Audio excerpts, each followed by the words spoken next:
Shalom, selamat pagi. Salam sejahtera bagi saudara yang dikasihi Tuhan. Apa kabar saudara?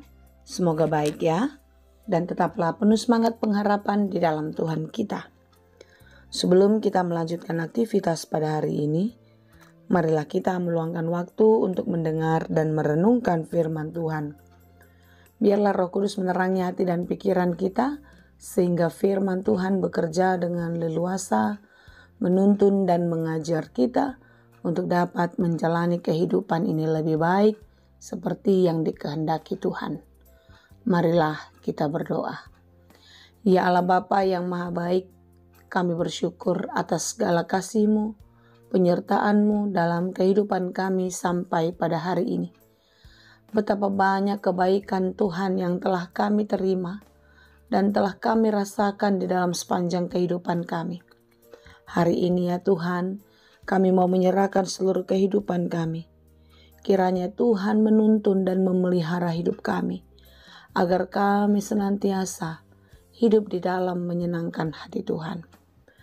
Itulah sebabnya kami mau belajar dari firman Tuhan, agar kami dapat diajari dengan baik, dituntun dengan benar oleh firman-Mu yang baik, firman-Mu yang kudus. Sebab itu ya Tuhan, berfirmanlah Engkau, karena kami telah siap mendengar. Kasih karunia dan damai sejahtera dari Allah Bapa Tuhan kita, dan dari anaknya Tuhan Yesus Kristus dan Roh Kudus, menyertai saudara sekalian. Amin. Firman Tuhan untuk kita pada hari ini, yang ditetapkan menurut Almanak KKBP, Sabtu 24 Mei 2025, tertulis dalam kitab Mazmur 100 ayat 2. Dalam bahasa Batak, Psalmen 100 ayat 2. Demikianlah dikatakan. Oloihamu majahoba maritehite lasneroha.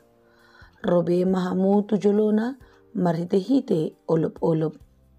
Beribadalah kepada Tuhan dengan sukacita, dan datanglah ke hadapannya dengan sorak-sorai. Demikianlah pembacaan firman Tuhan. Saudara-saudara yang dikasihi Tuhan, jika dikatakan dalam renungan kita hari ini, beribadalah kepada Tuhan dengan sukacita. Apakah ada orang yang beribadah tidak bersukacita? Tentu ada. Beribadah hanya karena rutinitas. Beribadah hanya karena ikut-ikutan saja. Tetapi pada sesungguhnya esensi dari ibadah adalah bagaimana kita menyenangkan Tuhan di dalam pujian dan penyembahan. Jika kita beribadah kepada Tuhan dengan sukacita, bukan berarti kita tidak menghadapi masalah. Karena memang berulang-ulang di dalam khotbah saya sampaikan bahwasanya tidak ada orang yang luput dari masalah. Tidak ada orang yang tidak mengalami atau menjalani masa-masa sulit dalam hidupnya. Beribadahlah kepada Tuhan dengan sukacita. Ibadah itu adalah kehidupan kita. Bagaimana hidup kita menyenangkan Dia. Bagaimana hidup kita membanggakan Tuhan yang empunya kita, yang menciptakan kita. Oleh sebab itu jika dikatakan beribadahlah kepada Tuhan dengan sukacita, berarti hiduplah dengan baik, hiduplah dengan benar di hadapan Tuhan dengan sukacita. Jika dikatakan dengan sukacita berarti dengan rela, dengan sadar bahwasanya itu adalah suatu keharusan yang kita lakukan untuk menyenangkan Tuhan. Lalu dikatakan lagi di ayat berikutnya, datanglah ke hadapannya dengan sorak-sorai.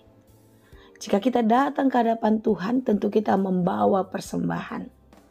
Persembahan pujian syukur dan juga persembahan rasa hormat kepada Allah. Bagaimana kita bersorak-sorai untuk menunjukkan sukacita yang ada dalam diri kita. Sekalipun hidup kita tidak baik-baik saja. Sekalipun kita mengalami kesulitan dalam hidup. Tetapi orang yang beribadah berarti orang yang bersukacita dan datang menyembah Tuhan dengan sorak-sorai. Datang menyembah Tuhan dengan hati yang meluap penuh damai sejahtera. Saudaraku yang dikasihi Tuhan, mengapa kita harus bersukacita di dalam beribadah kepada Tuhan dan terus datang dengan sorak dan sorai? Karena Tuhan kita maha baik. Tuhan yang penuh kebaikan, penuh kemurahan hati. Dia setia, Dia tidak pernah berubah. Sekalipun kita mengalami kesulitan, rasa sakit, Tuhan tidak pernah berubah. Dia tetap Allah yang sama, yang tahu apa yang kita rasa, yang tahu apa yang kita pikirkan. Dia akan memberi kekuatan dan kepulihan, juga kesembuhan. Amin. Saudara-saudara yang dikasihi Tuhan, inilah yang disaksikan pemazmur dalam kehidupannya. Bukan pemazmur tidak mengalami masa-masa sulit. Bukan pemazmur tidak mengalami tekanan di dalam kehidupan. Dia mengalami itu. Dia melewati itu dalam hari-hari hidupnya. Tetapi di dalam renungan kita pada hari ini, pemazmur mengajak kita untuk tetap beribadah. Untuk tetap memuji Tuhan. Untuk tetap bersuka cita di dalam segala kehidupan. Karena itu saudaraku yang dikasihi Tuhan, marilah kita setia. Setia datang beribadah kepada Tuhan. Tentu ibadah kita adalah ibadah yang penuh sukacita, penuh keyakinan, dan penuh iman. Karena ada orang yang beribadah tetapi hatinya, pikirannya tidak terarah kepada Tuhan. Hari ini kita diajak saudara untuk fokus kepada Tuhan. Jadi jika peribadahan kita lakukan dengan sukacita, maka esensi dari ibadah kita itu adalah menyenangkan hati Tuhan. Bagaimana menyenangkan hati Tuhan? Tentu kita hidup di dalam kebenaran, hidup di dalam kebaikan, jauh dari kefasikan. Itulah ibadah kita yang sesungguhnya. Bagaimana pasangan suami istri saling menghargai, saling melindungi, saling percaya, itulah ibadah kita yang sesungguhnya. Jangan karena rasa cemburu yang tidak menentu, maka hubungan suami istri menjadi rusak. Jangan karena memaksakan kehendak orang tua terhadap anak, sehingga hubungan antara orang tua dan anak menjadi rusak. Demikian juga orang tua dan anak atau menantu dengan mertuanya. Hubungan ini harus terus terjalin dengan baik. Hubungan suami istri harus terjalin dengan baik. Hubungan orang tua dengan anak pun harus terjalin dengan baik. Karena itulah ibadah kita. Ketika kita bekerja, bagaimana kita melakukan pekerjaan kita dengan penuh tanggung jawab. Dengan penuh kesadaran dan rasa memiliki dari semua yang kita kerjakan. Itulah ibadah kita. Jadi saudara-saudara, beribadah kepada Tuhan berarti hiduplah untuk Tuhan. Beribadah dengan sukacita berarti hidupmu harus mendatangkan sukacita. Datanglah ke hadapan Tuhan dan teruslah memuji Tuhan dengan hati yang riang. Kiranya Tuhan menolong dan memberkati kita senantiasa. Amin. Terima kasih Tuhan untuk firman-Mu hari ini. Firman-Mu yang terus mengingatkan kami bahwasanya kami tidak sendiri. Apapun yang menjadi pergumulan kami, apapun yang menjadi kesulitan kami, Tuhan tidak pernah meninggalkan kami. Hari ini Tuhan, kami datang memohon belas kasih daripada-Mu.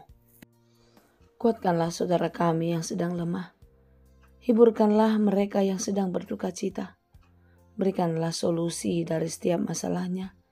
Dan tunjukkanlah jalan keberkat, jalan sukacita yang daripada-Mu. Berkati juga kami senantiasa dalam segala perencanaan kami. Biarlah Tuhan yang menolong dan memberkati. Hari ini kami mengingat jemaat Tuhan yang tidak dapat kami sebut satu persatu. Engkaulah yang memelihara mereka.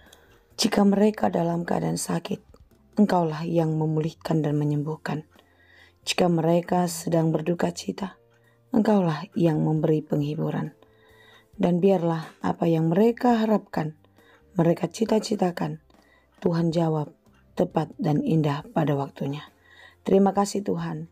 Kami serahkan seluruh perencanaan kami, pekerjaan kami ke dalam tangan-Mu. Engkaulah yang menolong kami untuk dapat melakukannya dengan baik. Terima kasih Bapa.